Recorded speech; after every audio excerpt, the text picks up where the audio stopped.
Episode 2 की शुरुआत में हम देखते हैं पास्ट का सीन, जहाँ पे सांजी दुआन का वेट कर रही होती है। काफ़ी टाइम हो चुका है पर दुआन नहीं आया। सांजी गुस्से में घर जाने लगती है और जाते हुए सोचती है मुझे उस पर बिलीव ही नहीं करना चाहिए था, वो भी सांगयांग की तरह झूठा है।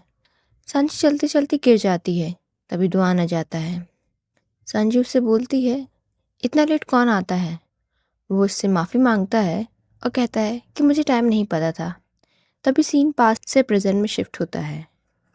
हम देखते हैं सांजी बस स्टॉप में दुआन का वेट कर रही है। तभी सांजी को दुआन का कॉल आता है।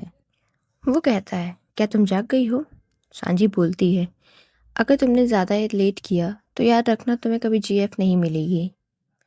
तभी दुआन आ जाता है और सांजी को मिल्क देता है और कहता है तुम्हें ऐसी बातें नहीं करनी चाहिए, मैं काफ़ी टाइम से यहाँ पे हूँ, तुम्हारे लिए मिल्क लेने गया था। फिर वो दोनों एक कैफ़े में चले जाते हैं जहाँ उन्हें बैठकर होमवर्क करना होता है। दुआन सांजी से पूछता है क्या तुमने ब्रेकफास्ट किया।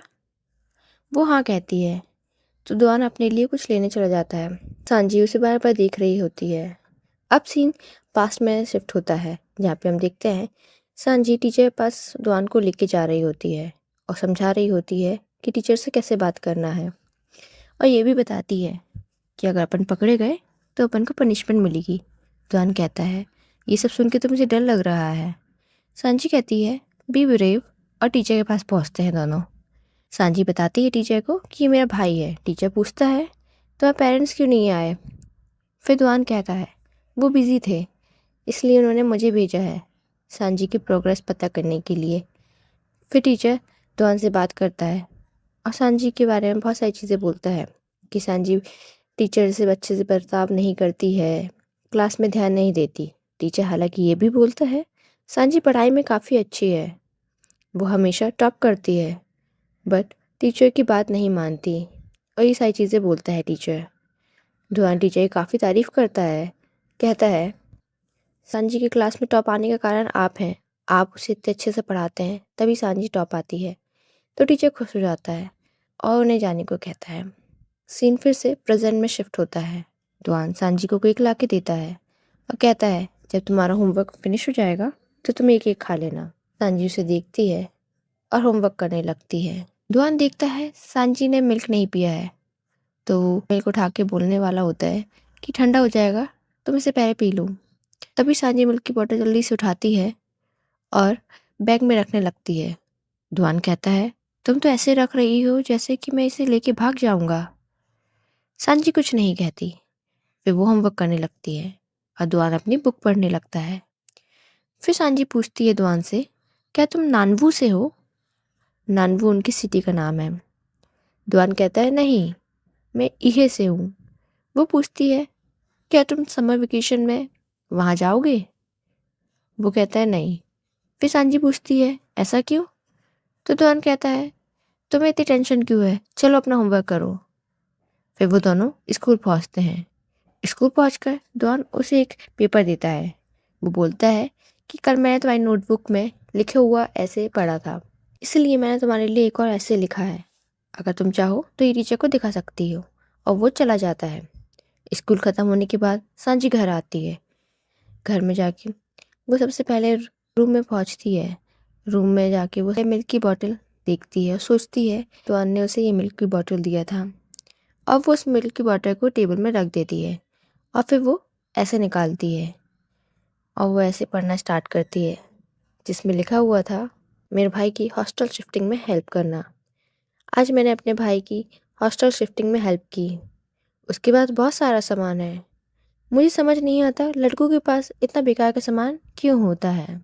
शिफ्टिंग में सबसे अच्छी बात ये थी कि मेरे भाई के रूममेट जिससे मैंने बहुत साल पहले मिला था, मैं उससे मिली।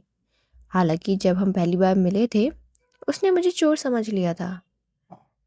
मुझे पता है कि वो मजाक कर रहा था। उसने पहले भी मेरी हेल्प की है और मैं जानती हूँ कि वो आगे भी जब भी उसकी ज़रूरत पड़ेगी वो मेरी हेल्प करेगा। उसने मुझे एक फॉक्स का सॉफ्ट टॉय भी दिया है जो कि बहुत प्यारा है, मुझे बहुत अच्छा लगा और मैं चाहती हूँ कि उस जैसा भाई सबको मिले। और उसने मुझे ये भी कहा है कि उसे बहुत अच्छा लगा मुझसे मिलके। और ये पढ़ के सांजी बहुत खुश हो जाती है और उस ऐसे को अच्छे से फोल्ड करके पर्स में रख लेती है। तभी उसके पेरेंट्स सांजी के रूम में आते हैं और उसे बताते हैं कि उन्हें कुछ दिनों के लिए बाहर जाना होगा, इसलिए सांजी का ध्यान सांग्यांग रखेगा। वो मना करती है, बट पेरेंट्स नहीं मानते, तो उसे मानना पड़ता है। नेक्स्ट डे सांग्यांग घर आता है सांजी को लंच में लेके जाने के लिए। सांजी नहीं मिलती। वो ढूंढता है उसके रूम में। फिर वो लिविंग रूम में जाता है और देखता है सांजी सोफे के पास छुपकर बैठी हुई है और बुक पढ़ रही है। वो बोलता है, तुम यहाँ क्या कर रही हो? तो वो कुछ नहीं कहती। फिर वो कहता है, चलो लंच में बताओ क्या खाओगी। वो उसे परेशान करती है और कहती है, मुझे नहीं खाना, मेरा पेट भरा है। फिर वो पूछता है, जल्दी बताओ। तो वो कहती है, तुम खुद बताओ मुझे क्या खाना चाहिए। इस तरीके से वो उसे परेशान कर रही होती है। तभी सांग्यांग के पास कॉल आता है। वो किसी से बात कर रहा होता है और वो बोलता है, मैं आधे घंटे में वहाँ पहुँचता हूँ। सांजी सोचती है कि वो दुआन से बात कर रहा होगा, इसलिए वो लंच के लिए मान जाती है और जल्दी से रेडी होने चले जाती है। फिर जब वो सांग्यांग के साथ जाती है तो उसे पता चलता है जिस फ्रेंड से वो बात कर रहा था वो क्वानफी है। वो कुछ नहीं कहती, बट वो बहुत सैड हो जाती है। फिर सांग्यांग रास्ते से दुआन को पिक करता है। वो देखती है कि दुआन आ गया है तो वो बहुत खुश हो जाती है। फिर वो सब कार में बैठ के जाने लगते हैं। सांजी दुआन को चुप चुप कर देख रही होती है। तभी दुआन देख लेता है। वो बोलता है, सांजी आज तुमने मुझे हाय नहीं कहा। तो वो उसे हाय कहती है। तो वो बोलता है, क्या तुमने मुझे हाय हैंडसम कहा? और इस तरीके से सब मजाक करने लगते हैं और वो सब मॉल पहुंच जाते हैं। सांग्यांग कहता है, तुम सब लोग यहाँ उतर जाओ, मैं गाड़ी पार्क करके आता हूँ। सांजी कहती है, मैं भी तुम्हारे साथ चलती हूँ। वो मना करता है। सांजी इंसिस्ट करती है। सांग्यांग उसे डांट कर उतरने को कहता है तो दुआन आके उसे लेके जाता है। फिर दुआन पूछता है, सांजी क्या हुआ, तुम्हारी तबीयत ठीक नहीं है क्या? तो सांजी कुछ नहीं कहती और कहती है, मुझे वॉशरूम जाना है। वो कहता है, मैं भी तुम्हारे साथ चलता हूँ। वो मना कर देती है और आगे जाने लगती है। तभी दुआन देखता है सांजी की ड्रेस खराब हो चुकी है। तो वो समझ जाता है इसलिए सांजी वियर्ड बिहेव कर रही थी। वो उसके साथ जाने लगता है। वॉशरूम पहुँच के दुआन पूछता है, क्या तुम्हारे पास पैड है? वो कुछ नहीं कहती। तो वो कहता है, तुम वॉशरूम में वेट करो, मैं तुम्हारे लिए लेके आता हूँ। और वो वॉशरूम में चले जाती है।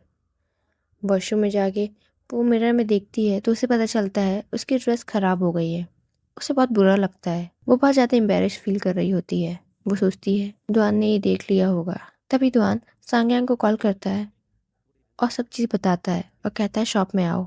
वो दोनों शॉप में सांजी के लिए एक पैड और स्कर्ट लेते हैं। दुआन कहता है, जाके तुम इसे दे दो, मैं जाऊँगा तो सांजी को अच्छा फील नहीं होगा। फिर सांग्यांग जाता है और वो उसे सारी चीज़ें देता है।